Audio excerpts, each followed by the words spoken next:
the most important things is purpose, and then policy comes below purpose. Yeah, you're like, so then, how do you make it? Then you'd, if you had something to do and you said, but that's counter to this policy, they'd say, you're using policy to stop because purpose is higher than policy. Oh, yeah. But then if you follow the purpose without the policy, you're off policy. So you're just spinning like a top. And it sounds... There's always another policy to contradict what you're saying. It sounds amusing now. I mean, it makes me laugh. Hell. But in reality, when you are there, this is how it goes. Do that right now.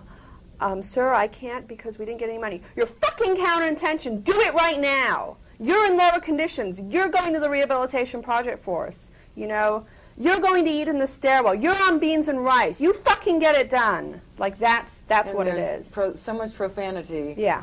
That it's unbelievable. One day they had a newspaper or someone come to do a story, and it was supposed to be a good story on Scientology. So all the staff were brought into a room and told, no swearing today, no swearing. I know swearing is how we get things done. Ron Norton said this. I know swearing is used a lot, and it's how we do things, ha-ha, and chuckles, and we have to use it to get things done. That's how we get things done around here. But just, you know, for public relations reasons, today don't swear.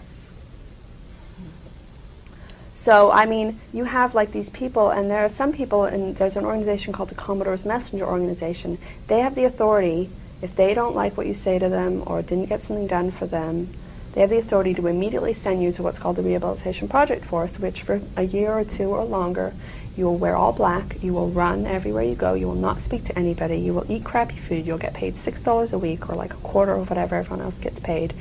You'll have to repent, you'll have to, you know, say you did everything wrong, you'll have to do endless confessionals. And people, my brother was on this for I think a year and a half before they said, oh, we made a mistake in sending you to it. But other people on it for 3 years. Some people have been on it for 6 years before they were allowed off. They're allowed to send you immediately. So they come and say, get this done right now. And they're not even your senior. They're just someone else entirely trying to get something else done. But they have like ultimate authority. They're supposed to be L. Ron Hubbard's word on everything. So they come into an office. Astra, what are you doing? Oh, sir, you know, I'm doing this. Well, where's this product? I didn't get to it. Well, fucking get it done. You're counterintention. Fuck you. You know, go to ethics. Write up your W's. You are not going home until this is done. You know, that was what it was like. That was my life for like 4.5 years. You could be doing a good job on what you're doing, but if you didn't do something for them, they could just scream at you and no one could do anything and you couldn't report them. How did you survive? I don't know. I just went more and more crazy. That's why I said I got to the point where I was suicidal, because I was terrified. Just more and more and more and more. I just went more and more crazy. But in a way, you get used to it. But in a way, you never get used to it, because you... I mean, I guess I got used to it, you know, and I thought it was, you know, just the way it was. And I just kept hoping. We were always in a condition of, like, we were always being told we weren't getting our job done. The whole building, the whole organization, we weren't getting our job done. We weren't expanding Scientology. Scientology wasn't expanding. We had to handle it. But we always kind of had the idea that it was going to soon change. We were going to change it, and then everything would be okay, and we wouldn't be yelled at all the time. Where and we was wouldn't this get coming in trouble. from? Was this coming from RTC? Mm-hmm. And from the CMO? Yeah, yeah. We would have briefings. We had 2 reorganizations where I was there, where they reorganized everything, and they said, you know, it's not expanding under you guys, we're going to do this. Everyone, like, got assigned a lower condition. Like, you're all in treason. And the whole building? Yeah, and we ran it for like a year. No one was allowed to take a day off. You know, no one was allowed anything for like a year. Let me ask you something, Astra. This is all going on at the management level, but the public Scientologists are not aware of this at all, are they? No. How is that? How do they manage to keep the public Scientologists from finding out what it's really like? We were made to like drill. I'll explain like what we did. Everyone would go into a room. We would be briefed. You are not allowed to tell anybody what is going on here. If you have a problem, you're not allowed to say it. If you have anything going on, you're not allowed to tell them. If you disagree with anything, you can't say anything. All you can do is write a report on it. Even if your spouse or brother or sister or friend is in a lower level organization, you can't tell them anything. Under no circumstances can you tell your family anything. Then they would have us pair up, and one of us say, you'd pretend to be my father. And you'd say, Astra, how's school going? And I would have to give my answer, an acceptable answer. Oh, I'm going to school, it's wonderful. Astra, aren't you working kind of long hours? No, I'm not. You know, we get off at this time, and it's all legal, and it's all good, and I love work anyway. But, you know, we probably shouldn't talk about it or change the subject. So you're drilling how to lie to people? We're getting regularly drilled on how to lie. And if you didn't lie, if I told my dad I'm not going to school, I'm working with these really long hours and I think it's illegal, I'm not happy, anything like that, or just anything that's going on is considered high-level security and not allowed to tell anybody, you know? So if I had said anything, I would have been assigned the condition of treason, which is what you get assigned for out security. I would have had to do amends, and if I kept doing it, I would have ended up on the rehabilitation project force.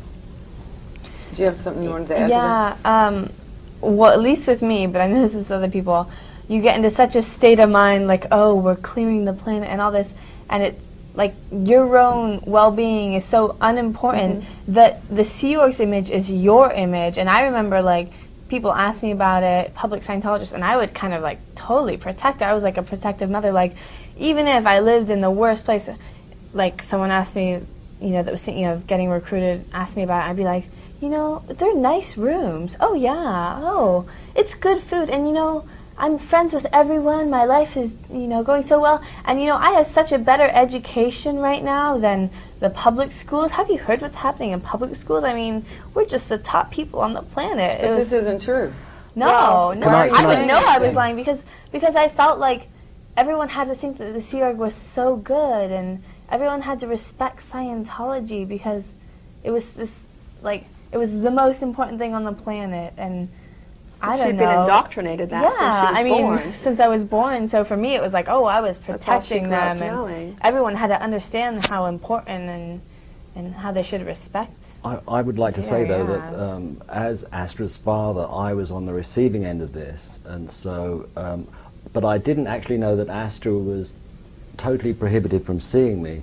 So that I knew, she mentioned that she would collect the statistics, so literally every Thursday night she would have to stay up all night, but then she was allowed to sleep in like Friday morning, right? Right. So then she would sneak round, because I bought her a car, so partly so that I could get to see her.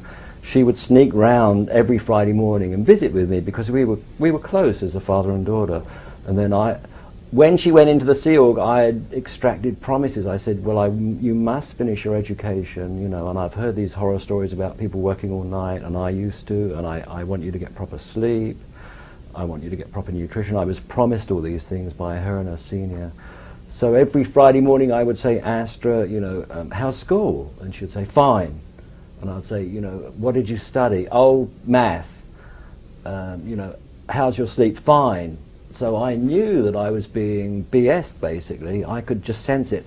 But I didn't dare say, come on, why don't you tell me the truth, what's going on? Because, you know, Astra, she seems so into it. I was just afraid that I would be cut off as a parent, that I wouldn't see her again. Barrier, isn't there? There's a barrier, yeah. There's some barrier that everyone is afraid to and cross. it's true. And It's then true because I was terrified of being